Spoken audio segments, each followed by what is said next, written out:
Iyi niyo ndege y'intambara idasanzwe. Ni inyembaraga iratinyitse kurenza izindi zose mu gukora ama operation adasanzwe, cyane cyane hakorwa mu masaha y'ijoro, night mission.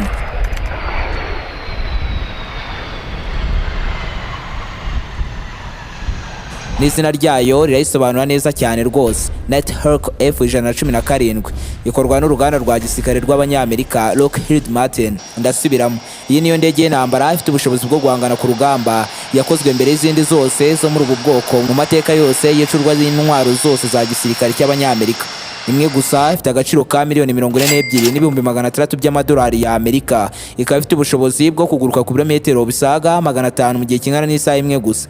Ikintu cya mbere gituma yitwa idasanzwe nuko igenda mu kirere uko yishakiye kose kandi nibonwe n'amaradari. Because the angles on the airplane do not present the radar signature back to the radar. Nimvuga ko iyi ndege idasanzwe ubyumve neza nyamuneka. Ubyumve neza ko iyi ndege ariyo yakoreshejwe mu bitero byagabwe muri Panama mu 1989, yakoreshejwe muri Iraq, Yugoslavia no muri Afghanistan. Aho hose nkubwiye iyi ndege yababereye inzozi mbi batazigera bibagirwa ubuzima bwabo bwose. Gusa ariko nubwo indege ikanganye kabitinyitse muri ubu buryo, igitangaje nuko zimwe mu nshuro zayo bwa mbere igurutswa ikoherezwa kuri misiyo yahise ituritswa, iraraswa, imanuka butosho, yisekura ku butaka, ifatwa n'inkongi y'umuriro, irakiragurumana. Iki gihe yarashwe n'igisirikare cya Serbia gisanzwe kibarizwa ku mwanya wa 56 ku rutonde rw'ibihugu bifite igisirikare gikomeye ku isi hose. Aba nibo beretse Leta Zunze Ubumwe za Amerika yuko icyo bafataga nk'igitangaza ntacyo kivuze imbere yabo. Wakwibaza ute ibi byabaye ryari? Byaba byaragenze bite? Leta Zunze Ubumwe za Amerika se nk'igihangange cyaba cyarabikozeho iki?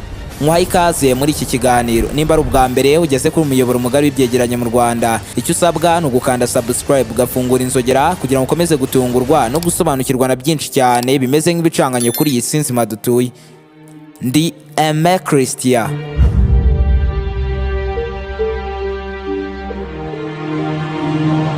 Ni ku itariki 27 z'ukwezi kwa gatatu mu 1999. Ikirere kirijimye cyane kandi kirimo imiyaga y'inyembaraga. Ikigaragara cyonyine ni indege iri kugendera ku muvuduko udasanzwe na idasanzwe yo mu bwoko bwa F-117 Nighthawk, irimo isatira hafi y'ubutaka nako yegera hafi y'igihugu cya Serbia, kandi ishaka kwinjira muri iki gihugu iseseye mu buryo bugaragara nk'ubutateguje. Pilote utwaye indege ni Lieutenant Colonel Rwarashwe, wahawe misiyo yo guturitsa ibirindiro by'igisirikare kirwanira mu kirere cya Serbia giherereye ahitwa Belgrade. Muri ako kanya ibirindiro bikuru bya gisirikare muri Serbia bigiye kugerageza kumuhagarika ngo bipfubye misiyo y'ijoro yahawe. Uyu mupilote Rwarashwe nubwo yari mu ndege y'urukoko, ariko yari nazengurutswe n'izindi ebyiri zo mu bwoko bwa F-16 Vipers zo kwicungira umutekano, kandi nazo zifite ubushobozi budasanzwe mu kurimbura burundu amaradari y'umwanzi. Izi ndege zikigera ku mupaka wa Serbia zigiye kwinjira ku byombo byabo bakiriye amategeko mashya. Ku cyombo bategetse ko kubw'ikirere kibi kirimo inkuba ndetse n'imiyaga idasanzwe, indege ebyiri zo mu bwoko bwa F-16 Vipers zari zerekeje yayindi ndetse zinayicungiye umutekano zategetswe gukata igitaraganya zigasubira ku birindiro. Iki gihe pilote Lieutenant Colonel Rwarashwe yari asigaye mu kirere wenyine kandi mu kirere cy'umwanzi. Uburyo bumwe bwari gutuma haza gutaha amahoro nuko yari kuguma atagaragara ku maradari n'ibindi bitwaro byose by'ubwirinzi bya Serbia, mbega akaba nk'umuzimu, the ghost. Gusa ariko yari yicaye mu ndege igezweho kandi ishoboye kurenza izindi zose zari zarakozwe icyo gihe zo guhangana ku rugamba. Nighthawk Strafe cyangwa se F-117 ni indege ifite metero hafi 20 kandi nk'uko nabikubwiye mu kanya kashize nibonwa n'amaradari. Ibi rero ni ibyemerera kugera kure hashoboka nta kiyikanga, kandi bigatuma nta n'icyabasha kuyitambika. Kuri buri misiyo yahabwaga havuyemo iyi misiyo ndi kukubwira. Impamvu nuko kuri inshuro bw'indege yarimo ikatakata mu kirere cya Serbia, ku butaka naho intwaro zidasanzwe z'ubwirinzi zarimo ziraramishwa mu kirere zitegereje ko indege ihagera ngo ziyakirane ubwuzu budasanzwe. Ibikorwa byarimo bibera ku butaka byari biyobowe na Lieutenant Colonel Rwandan. Uyu mugabo wo muri akare yari yamaze guhabwa amakuru atariho ivumbi.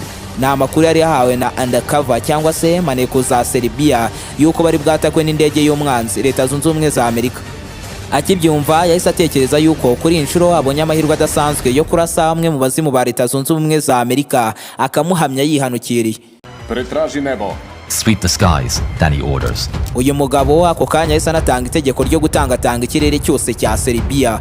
Muri ako kanya radari y'abanyaserbia yo mu bwoko bwa P10 yahise irabura ko hari ikibonye mu kirere kidasanzwe gisa nk'ikidasobanutse. Icyo yari ibonye rero cyari mu birometero 250 turutse ku butaka kuri frequency iri hagati ya megahertz 150 na megahertz 170. Wibuke ya ndege ya Leta Zunze Ubumwe za Amerika nibonwa n'amaradari, niyo mpamvu iyi radari itavuze ko ibonye indege mu kirere, ahubwo yarimo ivuga ko yinjiriwe ariko itazi icyo aricyo cyabashije kuyinjirira. Abasirikare ba Serbia rero kuko bo bari biteguye bahise bamenya ko umushyitsi bari bategereje yahageze kare kandi ko ari bugufi cyane y'ubutaka, bityo rero biri bworohe kumwakiriza ikimisire cyiza rwose bari bamuteguriye. Gusa ariko kubera uburyo ikirere cyari kibi kirimo igicu kijimye ndetse n'imvura byatumye intwaro za Serbia zisa nk'izihumye nizabasha kubona neza mu kirere.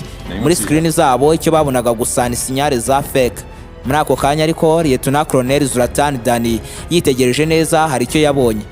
Mu mashini yabonye igisa nk'akadomo kari gusesera hejuru mu kirere. Niyari yibeshye, ako kadomo kagaragazaga indege y'Abanyamerika F-117. Yahise avuga ati umuzima ari hano.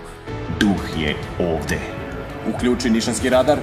Ahita anatanga itegeko ryo gushyiraho radari zimwe zishyira mu gipimo indege y'intambara cyangwa se amamisiri agenda ku muvuduko udasanzwe.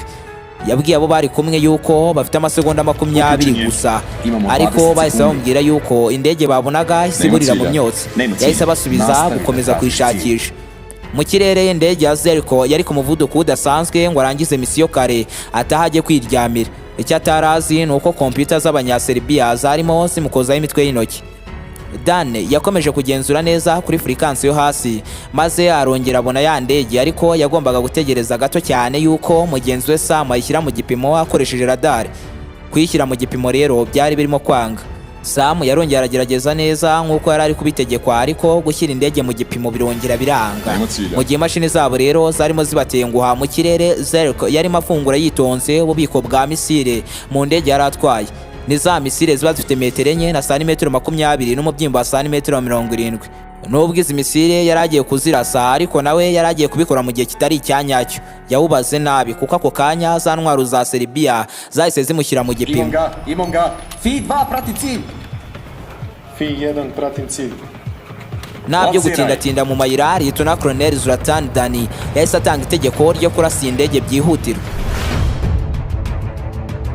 Harashwe misile ebyiri zihita zizamuka mu kirere zihuta cyane. Muri ako kanya Zerko nawe yahise arasa za misile ebyiri yaratwaye, zamanutse zisanzuye mu nzira zateguriwe mpaka zigeze aho zoherejwe zigerayo zirahaturitsa. Lieutenant Colonel Zerko aho yari ari mu ndege yarabibonye neza ko ahamije igipimo kandi ko misiyo ayisoje ikarangira amahoro. Yahise azamura indege hejuru mu bindi birometero 3 turutse ku butumburuke cyarimo agurukiraho.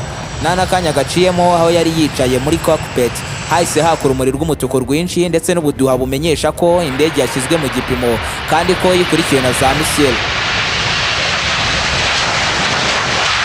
Muri ako kanya Zerko yahise abona misile ebyiri zimukurikiye ziri kuza zisesera mu bicu ziza zimusatira. Yahise atangira guhunga igitaraganya, anagerageza kugumya kuzamura indege hejuru mu kirere ngo arebe ko yava mu menyo y'izi misile. Uko yarushagaho kuzamura indege ni nako yakomezaga kwitsindagira ku ntebe yari yicayemo, ari nako iyi ndege ikomeza kumuburira ko ari mu byago bikomeye cyane by'urupfu. Iki gihe iyi ndege nta mahirwe n'amaki yo kurokoka yari ifite, gusa ariko pilote we yakomeje gukora ibishoboka byose ngo arebe ko yarokoka urw'uyu munsi.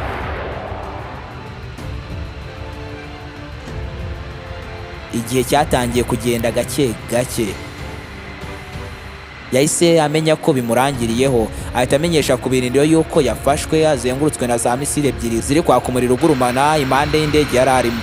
Misile ya mbere yahushije indege iribeshya ikurikira igicucucucu, ariko ku bw'amahirwe make misile ya kabiri yo ntiyigeze yibeshya.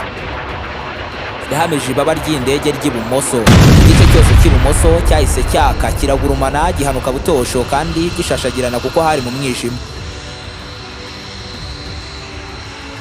Muri ako kanya indege yahise ibura control itangira kumanuka, ari nako inikaraga cyane yizenguruka. Nyamara nubwo byari bimeze bityo, Zerko yarahambiriye ku ntebe y'iyi ndege, ari nako imbaraga za rukuruzi gravitational force zirushaho kumukakaza. Urumuri rw'umutuku rwo ni rwinshi rwerekana ko indege yabuze control. Urebeye mu kirahure cy'iyi ndege hagana inyuma, indege yamaze kwaka yafashwe n'inkongi y'umuriro iri kugurumana, ari nako Ariko akomeza kuzunguzwa n'indege mucurukora. Nibwo yatangiye kumenya neza yuko ari mu bihe rwose bibanziriza urupfu, ndetse yuko no gusimbuka indege byari kumuviramo urupfu n'ubundi rwihuse cyane. Gusa ariko gusimbuka niyo mahitamo yonyine yari afite. Muri uwo mwanya yakoresheje uburyo bwo kwitabara bukoranye n'iyi ndege, afatisha amaboko yombi ku byuma by'indege harakurura akoresheje imbaraga nyinshi cyane. Indege yahise ifatwa n'inkongi y'umuriro, maze intebe yari yicayemo itumburuka muri iyi ndege itumbagira mu kirere. Byatwaye segonda rimwe n'igice gusa, ariko kuri Ariko yiyumvaga nk'uwageze muri bwa buzima bwa nyuma y'ubu buzima twe tubayemo. Yari akiri kwiyumva nk'uri mu ndege muri uwo mwanya, ariko kubera uburyo yari akiri hejuru mu kirere cyane, iyi ntebe yahise icika intege. Ako kanya umutaka ufunguka hakiri kare. Mu gihe yari muri uyu mutaka rero yarimo areba indege yari yicayemo n'uburyo iri kwerekeza ku butaka igenda butosho yigurumana mu ijoro hagati. Ariko yumvise atekanye muri we, ari kumva ari igitangaza gikomeye cyane kuba abashije kurokoka iyi mpanuka. Mu gihe yari muri ibyo hari icyo yatekereje, ahita avuga ngo mama ntabwo ari buze ko byishimira. Yari abizi ko abanzi bari buze gukomeza kumushakisha mpaka bamubonye. Uburyo bumwe bwo kurokoka nuko yagombaga kugera ku butaka akahagera ntawe umubonye. Gusa ariko ibi byasaga nk'ibidashoboka kuko umutaka yari arimo wari ufite ibara rishashagirana cyane cyane mu masaha y'ijoro, wari ufite ibara rya orange. Yatangiye kwizunguza mu kirere ngo arebe ko yagera ku butaka byihuse cyane ntawe umubonye, ndetse afata icyombo atanga raporo y'uko akiri muzima. Vega 3-1, Vega 3-1 go. Kubw'amahirwe ku birindiro baramwumvishe bumva ubutumwa yari yabageneye. Ariko muri ako kanya yahise agera ku butaka, gusa ariko yari ataratanga ubutumwa buhagije bwatuma atabarwa. Yisanze mu ishyamba hagati wenyine mw'imbere mu mbibi z'amatware y'umwanzi. Ariko yagerageje nawe ubwe kwitabara ahunga, nibwo yabonye ahantu heza ho kwitsimba mu gihe ubutabazi bwaba butaramugeraho. Muri ako kanya drone zishakisha zatangiye kuzenguruka hafi aho muri iryo shyamba. Abanyaserbia iryo joro ntibaryamye, nabo baraye bashakisha umwanzi. Bakomeje kumugota kandi umunota ku wundi bakarushaho kuba benshi cyane. Ubyumve neza ko abasirikare ba Serbia base bihuza na polisi yo muri aka gace ndetse n'abasivile babakorera bushake. Buri wese muri iryo joro yashakaga gufata Ariko. Buri hamwe urumuri rw'amatoroshi rwarimo runyuranamo, mu mihanda naho huzuye imodoka z'imitamenwa wagira ngo bagiye guhangana n'ikindi gihugu. Nyamara ari umugabo umwe gusa. Ariko nawe aho yari ari nta kindi ari gukora usibye kwicara hamwe akambaza yamuremye. Aho yari ari hari icyo yumvishe kimeze nk'ikiri kumushakisha. Yaketse ko hari uwaba wamuvumbuye akaba ashaka guhita amukacira. Yegutse bucece yitonze, yumva uri hafi ye asa nk'uri kwahagira. Yitegereje amuzengurutse abona n'imbwa. Ahwi. Mu bwitonzi bwinshi cyane Ariko yafashe icyuma gake gake, imbwa nayo iramusatira. Yatekereje niba iyi mbwa yayica, gusa ariko ahitamo kutayica kuko kuyica byari gutuma ba nyirayo bari kuza bayikurikiye bikarangira bamugezeho. Kubw'amahirwe ya Ariko, imbwa yasubiye inyuma gake gake irigendera. Ako kanya icyombo cyaratse. Ariko yahise atanga raporo y'uko bamuri bubi kandi koko bari bamuri impande. Go ahead, Sandy 01. Over. Vega 3-1, is it okay? Ab'ubutabazi bari mu ndege ya kajugujugu idasanzwe mu mirwanire bamubajije niba byakunda ko bamanura indege, niyasubiza kuko yari amaze kuzengurukwa, yari yakoreweho inyuguti ya O. Ab'ubutabazi bamubwiye ko nadasubiza barongera kugerageza kumutabara mu mwanya uri buze gukurikira. Ariko yahise afata umwanzuro ati reka tubikore. Yeah, okay. Let's go for it. Yahise afata agakoresho k'urumuri rumurika ku ntera ndende strobe, mu gihe igikoko cy'urukajugujugu cyarimo gisatira ku butaka. Nyamara gukoresha urumuri biranga, akajugujugu ntiyamubona. Ibi nibyo bita umwaka umw'abantu umwe cyangwa se umukasira umwe wa danje. Ibaze kuba ubutabazi bwari buri hafi ariko nta kuntu yaburya kara ngo amenye ahantu ari nyakuri. Ariko yahise afata umwanzuro byihuse cyane, ahita afata flare arayicana arayizunguza, maze aho yari ari hahita hamenyekana ku mpande zombi, yaba kubaje kumutabara ndetse n'abaje kumubaga nta kinya. Kajugujugu byihuse cyane zahise zitangira gusatira ubutaka, ari nako abasirikare ba Serbia bari kurushaho gusatira ahantu uyu mugabo yari aherereye. Iminwa y'imbunda n'intwaro zidasanzwe za Serbia zerekeje aho Ariko yari aherereye. Ibikurikiraho yabimenyeye ku cyombo. Bagize bati zimyo flare iri guhumisha night vision zacu. Yahise afata flare arayizimya ayishyira munsi y'ubutaka. kajugujugu yahise iparika imbere ye, ako kanya arayisatira. Umunyamerika wari uhagarariye operasiyo yo kuza kumutabara yahise amukora mu biganza. Vuba kandi nta gutinda bahise burira indege, bahita baburira mu myotsi neza muri icyo gihe umwanzi nawe yarakihagera asanga barenga. Lieutenant Colonel Rwandan n'itimu ye kugeza ubu nibo bonyine babashije kuba bahamye indege y'abanyameerika bakayituritsa bakayihanura mu kirere yo mu bwoko bwa Nighthawk F-117 igashyiga kongoka. Iyo tubivuze, Dan avuga ko bakirasa yahise igwa byihuse, mbega byihuse cyane nko kubara igitego cyamaze gutsindwa muri match y'umupira w'amaguru football. When it hit, it felt very good. Kao da ste postigli pobednički gol na fudbalskoj utakmici. Abanyamerika nabo nibigeze barimbura ibisigazwa by'iyi ndege, ndetse igisirikare cya Serbia cyahisemo kubika indege nk'ikimenyetso cy'ibyo bakoze mu myaka hashize. Uyu munsi ibisigazwa by'iyi ndege bibitse mu nzu ndangamurage y'ibijyanye n'ibiguruka iherereye ahitwa Belgrade, ni muri Serbia. Hari nyuma y'imyaka 12 gusa arasuye muri iyi ndege nibwo yahuye n'uwamurashe amukora mu biganza, aramubwira ati urarenze wa mugabo. Ntiwibagirwe kugenda utaduha igitekerezo cyawe n'uburyo wakiriye ino video. Washimishijwe n'iyi video kandi ushobora no kwisangiza inshuti zawe zose. Ibiganiro nk'ibi mubikurikirana mu mashusho magufi cyane munyuze ku rubuga rwa TikTok ni Aime Christian 01. Kandi nimba ari ubwa mbere urigeze kuri umuyoboro mugari w'ibyegeranyo mu Rwanda, icyo usabwa ni ugukanda subscribe ugafungura inzogera kugira ngo ukomeze gutungurwa no gusobanukirwa na byinshi cyane bimeze nk'ibicanganye kuri iyi sinzi madutuye. Ndi Aime Christian. Naho ubutaha.